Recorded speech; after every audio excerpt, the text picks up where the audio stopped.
Welcome to the Bridging Broken to Breakthrough podcast. I'm your host, Maria Wingard, where I share how hope will arise out of our past broken relationships, fractured families, and personal struggles.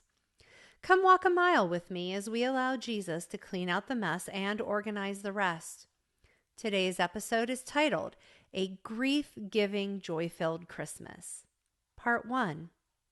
Hello, the self-cashier said as I hurried past, disliking shopping on Christmas Eve.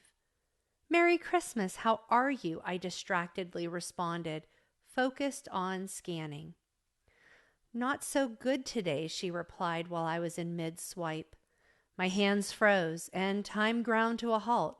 In that instant, my husband's conversation with his mom stopped mid-sentence, and his beautifully kind hands appeared next to mine in silent communication. I've got this. Go help. I turned to the young lady, and when I did, tears puddled in her pain-filled eyes, beginning to cascade down her cheeks. Are you okay? What's going on? My dad said he doesn't want me to come to Christmas, she wept from the bottom of her soul. He's disowned me. My mama's heart shattered for her. I'm so sorry. What happened? In these moments, half stories always cascade out, but if you're listening, you can catch the gist of their personal hell. The reasons for the shunning, disowning, no contact are always some variants of I can't control you, so I'm going to cut you off from your most basic need for connection and community. I know another family that has had zero communication with the daughter and sister for several decades simply because they don't practice the same denomination of Christianity. They, at least, have a reason, as nowadays most don't even know why. The newest twist on shunning is a much harsher form of punishment. You get ghosted with zero explanation. The grief and confusion were evident in my conversation over dinner with another middle-aged lady as she lamented, I would just like to know why. Why did they cut me out for over a decade and then come back with no explanation?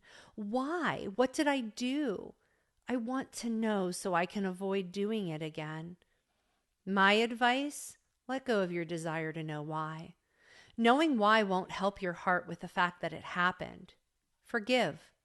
Let go. Respect their boundary choice. This is the hardest. My husband Kevin and I can truly empathize in these situations. Kevin was disowned by his own father and spent many decades trying to have some relationship with him before he died. He wasn't alone, as all of his siblings were disowned at some point in time or another. We faced it again when we got married. The opposition to our engagement was swift and harsh, with certain family members going minimal contact with us because Kevin refused to end our relationship. Within a few short years, the one relationship was completely severed, and we were no longer welcome or invited to any functions, yet blamed for not wanting to be involved. Another relationship was a yo-yo. 1 minute, we were the best thing next to sliced bread. The next, iced out. That relationship was severed by ghosting after my husband asked to FaceTime. Kevin apologized, not knowing what we did wrong, to be offered a FaceTime that never happened.